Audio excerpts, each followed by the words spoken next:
Imagine you were never born now.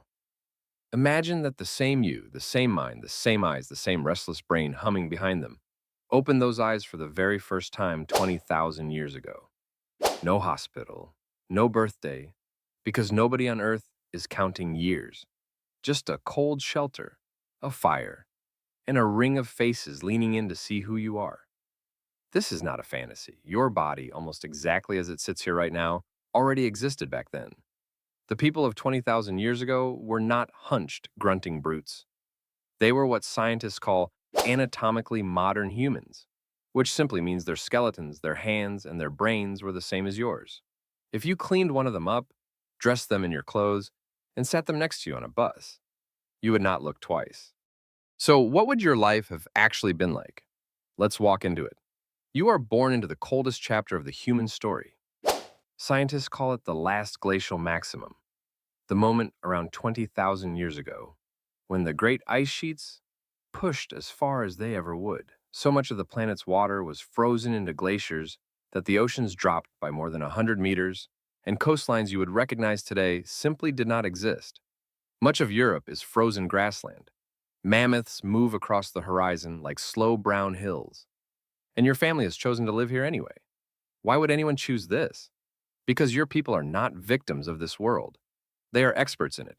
And the first proof is wrapped around your newborn body the moment you arrive. You are not naked in the cold. You are dressed. Someone in your family stitched you a tiny garment from animal hide, sewn with a needle made of bone, threaded with sinew. We know these needles existed because we have found them, thousands of them, some of them finer than the steel needles in a modern sewing kit. The archaeologist Olga Sofer spent years studying the faint impressions of woven plant fiber left behind on clay at Ice Age sites, and what she found changed the picture completely. Your ancestors were not just draping themselves in raw skins. They were weaving. They were tailoring. They could make cordage, nets, and fitted clothing. The first thing the world gives you is the warmth of human skill. Now picture your day as you grow. You wake when the light grows. There's no alarm and no schedule because there is no clock. The first surprise of your ancient life is how much of it is not spent working. For decades, people assumed prehistoric life was a desperate, nonstop scramble for food. Then, in 1963, an anthropologist named Richard Lee went to live among the Jew/Hoansi people of the Kalahari, hunter-gatherers living much the way your ancestors did, and he did something simple. He counted their hours. He found they spent only around 15 to 20 hours a week getting food. The rest of the time they rested, visited, told stories, made tools, and slept. The writer James Sussman, who spent years with the same people, gave this idea a name that sounds almost impossible to a modern ear. He called their world one of affluence, not because they had much, but because they wanted little. And what they wanted, the land already gave them.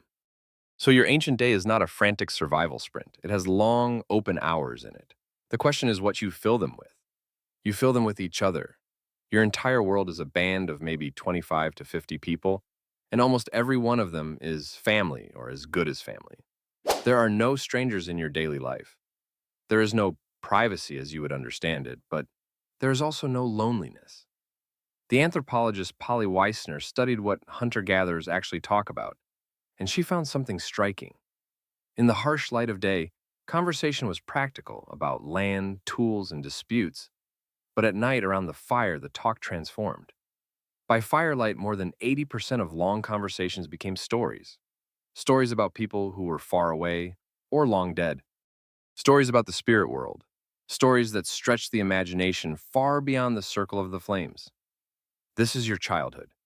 Not screens, not classrooms. Faces, voices, and firelight. And the people teaching you are not only your parents. There is an old woman in your band, her hair gray, her hands slow but certain. In a world without doctors, libraries, or written words, she is something more valuable than any of those. She is memory. The anthropologist Kristen Hawkes built an entire theory around women like her called the grandmother hypothesis.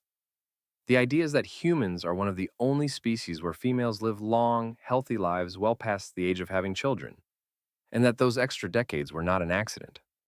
Grandmothers gathered food for grandchildren, freeing mothers to have more babies, and they carried the knowledge of where the water was in a drought, which plant cured which sickness. What the land did the last time the winter was this cruel. In your world, an elder is a living encyclopedia. Losing one is like watching a library burn. So let's reconstruct a single day of your ancient life. You wake beside warm bodies and a low fire. You eat something gathered yesterday, maybe roasted roots, maybe dried meat. You spend the morning with others, walking the land you know better than you will ever know your own neighborhood today, reading tracks, checking traps, gathering. By midday, the work is mostly done. The afternoon is yours for fixing a tool, for shaping a piece of ivory, for resting in the sun. And then the night comes, and the fire and the stories and the closeness of every person you have ever loved, all within arm's reach. It sounds, when you slow down and picture it, almost unbearably peaceful. But here's the part that should make you stop.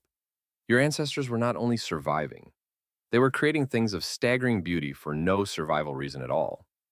Around 17,000 years ago, not long after your imagined birth, people crawled deep into a cave in what is now France, a place we call Lascaux. And by the light of stone lamps, they painted hundreds of animals across the walls and ceilings, horses and bulls and stags in motion, with a skill that stunned the modern artists who first saw them. Nobody needed to do this. You cannot eat a painting. It did not keep anyone warm. And it goes further. At a site in Russia called Sungir, archaeologists found graves more than 30,000 years old, and what the anthropologist Eric Trinkhaus and others documented there is almost hard to believe. 2 children were buried with tens of thousands of beads, each one carved by hand from mammoth ivory. Researchers estimated it would have taken thousands of hours of labor to make them all. Your ancestors spent that time, that enormous, irreplaceable time, to honor their dead. So here's the counterintuitive twist. You were not born into a poorer version of your life. In some ways, you were born into a richer one. Richer in time, richer in closeness, richer in meaning hammered into every object by hand. The thing we assume was an upgrade, the settled, farming, owning, scheduled world that came later, brought new diseases, harder labor, shorter and sicker bodies in the early skeletons, and a loneliness your ancient self would not have a word for. Now look up from the fire and look at your real life. You have warmth your ancestors would have wept for. You have safety, medicine, food that appears without a hunt. But somewhere in the trade, the long firelit nights got shorter. The circle of faces got smaller. The hours that were once open and yours got filled, scheduled, sold. The same brain that was built for stories by firelight now scrolls alone in the dark, lit by a different kind of glow. The person you would have been 20,000 years ago is not gone. That ancient self is the reason a fire still calms you. It is why a long talk with people you love feels like coming home. It is why making something with your own hands feels better than buying it. Those are not quirks. They are 20,000 years of memory, still running inside you. You were born now. You really were. But the person who would have opened their eyes in the cold 20,000 years ago is still in there, leaning toward the fire, waiting for the stories to start.